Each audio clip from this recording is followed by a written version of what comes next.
نحمده ونصلي ونسلم على رسوله الكريم اللهم صل على محمد وعلى آل محمد وبارك وسلم وصل عليه اما بعد۔ آج ہم انشاءاللہ العزیز مختلف جو اذکار ہیں جو مختلف مواقعوں پر پڑھے جاتے ہیں ان کا ذکر کریں گے۔ اللہ تعالیٰ ہمیں ایسی زبان عطا فرمائے جو اللہ کا ذکر کرنے والی ہو، اور اللہ سے دعا ہے اللہ ایسا دل عطا فرمائے جو شکر ادا کرنے والا ہو۔ سب سے پہلے جو انسان بیمار ہے، بیمار انسان وہ دعا جو جناب ایوب علیہ السلام نے پڑھی وہ دعا پڑھنی چاہیے اور اس پر عمل کریں۔ وہ دعا کیا ہے؟ ربی انی مسنی الضر وانت ارحم الراحمین۔ جناب ایوب علیہ السلام کو اللہ نے بہت زیادہ نعمتیں عطا فرمائی، بہت زیادہ فراوانی عطا فرمائی، مال بھی دیا، اولاد بھی عطا فرمائی۔ امتحان کے اندر مبتلا ہو گئے، اللہ کی طرف سے آزمائشیں آتی ہیں، نیک لوگوں پر آزمائشیں امتحان آتے ہیں۔ اللہ فرماتے ہیں وَلَنَبْلُوَنَّكُمْ بِشَيْءٍ مِّنَ الْخَوْفِ وَالْجُوعِ وَنَقْصٍ مِّنَ الْأَمْوَالِ وَالْأَنفُسِ وَالثَّمَرَاتِ وَبَشِّرِ الصَّابِرِينَ۔ ہم تمہیں ضرور آزمائیں گے، کسی نہ کسی چیز کے ساتھ آزمائش ہوتی ہے، کبھی خوف کی وجہ سے، کبھی بھوک کی وجہ سے، کبھی مالوں میں کمی کر کے، کبھی جانوں میں کمی کر کے، کبھی بلوں میں کمی کر کے، لیکن خوشخبری کے لوگوں کے لیے جو صبر کرنے والے ہیں۔ حضرت ایوب علیہ السلام پر جب آزمائش آئی، بیمار ہو گئے، اللہ کا دامن، اللہ کا گھر نہیں چھوڑا، اللہ کا در نہیں چھوڑا، اللہ سے مانگتے رہے، اللہ سے دعائیں کرتے رہے۔ بالآخر اللہ رب العالمین نے دعائیں قبول فرمائی۔ مفسرین نے لکھا ہے کہ 17 یا 18 سال بیمار رہے، اللہ کا در اور گھر نہیں چھوڑا۔ وَأَيُّوبَ إِذْ نَادَىٰ رَبَّهُ أَنِّي مَسَّنِيَ الضُّرُّ وَأَنتَ أَرْحَمُ الرَّاحِمِينَ۔ اللہ مجھے تکلیف پہنچی ہے، تو ہی رحم کرنے والا ہے، اللہ میرے اوپر رحم فرما۔ اللہ نے اپنے پیغمبر ایوب علیہ السلام کی تکلیف کو رفع فرما دیا، اللہ نے ان کو شفا عطا فرما دی۔ شفا کے خزانے اللہ کے پاس ہیں۔ بیمار انسان یہ دعا پڑھے، اللہ رب العالمین دعائیں سنتا بھی ہے اور اللہ دعائیں قبول بھی کرتا ہے۔ بے اولاد حضرات جن کے پاس اولاد نہیں ہے، انبیاء علیہ السلام کی سیرت سے ہمارے لیے رہنمائی موجود ہے۔ حضرت ابراہیم علیہ السلام کی دعا، اولاد نہیں ہے، بڑھاپے کی عمر کو پہنچ گئے، اللہ سے مانگتے رہے ربی حب لی من الصالحین۔ بے اولاد حضرات یہ دعا پڑھا کریں ربی حب لی من الصالحین۔ حضرت زکریا علیہ السلام کی دعا، وہ بھی بڑھاپے کی عمر کو پہنچ گئے، اللہ سے دعا کرتے رہے۔ وہ دعا کیا ہے؟ ربنا ہب لنا من لدنک ذریۃ طیبہ انک سمیع الدعاء۔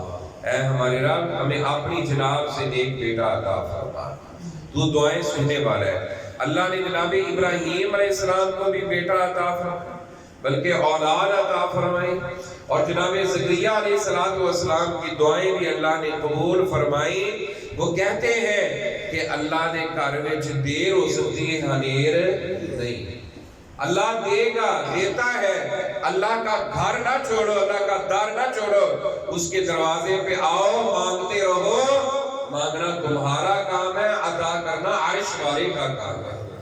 اللہ کی رحمت سے نا امید نہیں ہونا، دینا ہے تو اللہ نے دینا ہے، بیٹیاں دینی ہے اللہ دیتا ہے، بیٹے دیتا ہے تو اللہ دیتا ہے، اور کسی کو بیٹیاں بھی دیتا ہے، بیٹے بھی عطا کرتا ہے، اور کسی کو کچھ بھی نہ دے، انہ علیم قدیر، وہ جاننے والا اور قدرتوں والا ہے۔ یہ اختیارات اللہ کے پاس ہیں۔ بے اولاد حضرات یہ دعا پڑھا، اور باقی ایسی دعائیں جو صبح و شام پڑھنے والی ہیں. ایک دعا وہ ہے جو صبح کے وقت 3 مرتبہ پڑھنی ہے. وہ دعا کیا ہے؟ بسم اللہ الذی لا یضر مع اسمہ شیء فی الارض ولا فی السماء وهو السمیع العلیم. یہ 3 مرتبہ صبح اور 3 مرتبہ شام کو. 3 مرتبہ صبح اور 3 مرتبہ شام. اسی طرح اعوذ بکلمات اللہ التامات من شر ما خلق. یہ بھی دعا 3 مرتبہ صبح 3 مرتبہ شام کو جو بندہ یہ دعا پڑھ لیتا ہے، یہ دونوں دعائیں جو میں نے ابھی ذکر کی ہیں، یہ دونوں دعائیں پڑھ لیتا ہے، اللہ رب العالمین اس بندے کی پڑھنے والے کی حفاظت فرما دیتے ہیں. ہر موذی چیز سے، ہر چیز سے، ہر تکلیف دینے والی چیز سے اللہ تعالیٰ بندے کی حفاظت فرماتے ہیں. یہ 2 دعائیں یہ بھی یاد کریں، یہ بھی پڑھا کریں. اسی طرح ہر فرض نماز کے بعد آیت الکرسی پڑھنا.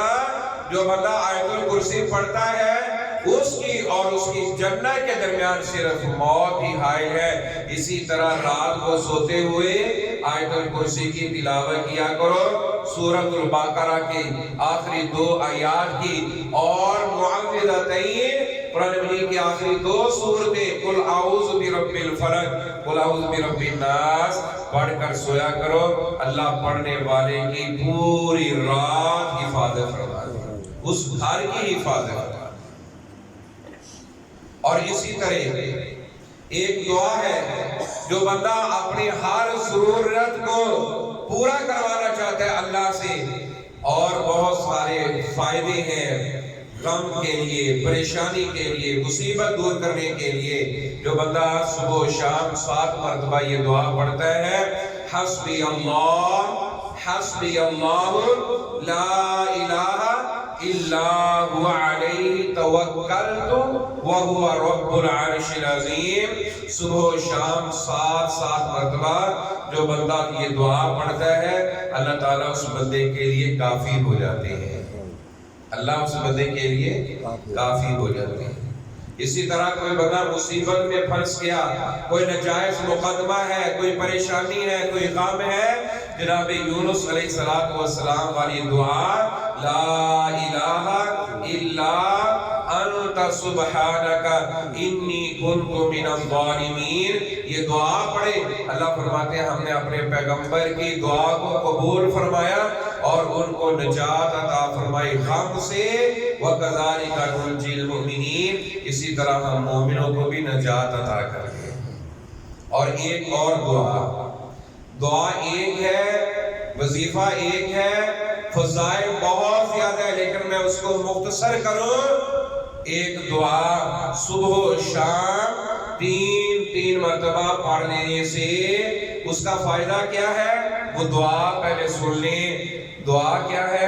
رضیت باللہ ربا وبالاسلام دینا وبمحمد نبیا.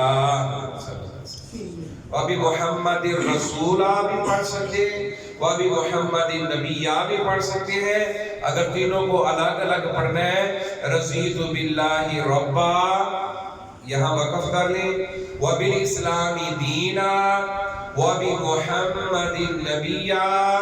یہ دعا صبح و شام 3 مرتبہ جو بندہ پڑھ لیتا ہے، ان کے میں فضائل ذرا بیان کروں.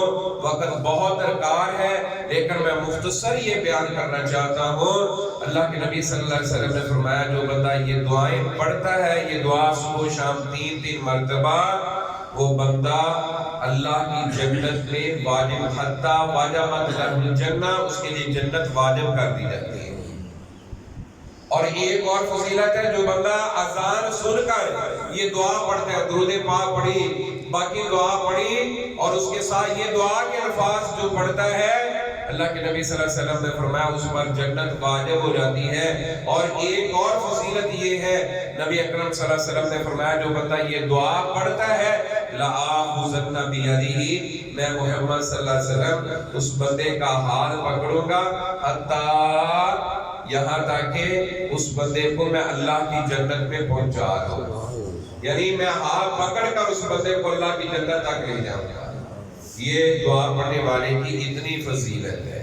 اور آپ نے فرمایا فَأَنَا الزَّعِيمُ، میں اس بات کا ضامن بھی ہوں، میں ضمانت دیتا ہوں، میں گارنٹی دیتا ہوں، محمد صلی اللہ علیہ وسلم پوری کائنات کے امام الانبیاء، اللہ کے بعد کائنات میں اگر کسی کا مقام ہے تو وہ محمد رسول اللہ صلی اللہ علیہ وآلہ وسلم ہے۔ وہ فرما رہے ہیں کہ میں محمد صلی اللہ علیہ وسلم اس بات کی ضمانت دیتا ہوں۔ اس لیے میرے بھائیوں، اللہ سے اسی لیے یہ دعا کیا کرو کہ اللہ ہمیں ذکر کرنے والی زبان عطا فرمائے، چلتے پھرتے اٹھتے بیٹھتے اللہ کا ذکر، ہر وقت اللہ کو یاد کرنا۔ اور اللہ کا وعدہ ہے فَاذْكُرُونِي أَذْكُرْكُمْ وَاشْكُرُوا لِي وَلَا تَكْفُرُونَ، میرے بندو تم مجھے یاد کرو میں تمہیں یاد کروں۔ یا ایھا الذین آمنوا اذکروا اللہ ذکرا کثیرا، اے ایمان والو اللہ کا بہت زیادہ ذکر کیا کرو، صبح و شام اللہ کی تسبیح بیان کرو۔ اللہ ہمیں عمل کی توفیق عطا فرمائے، آمین۔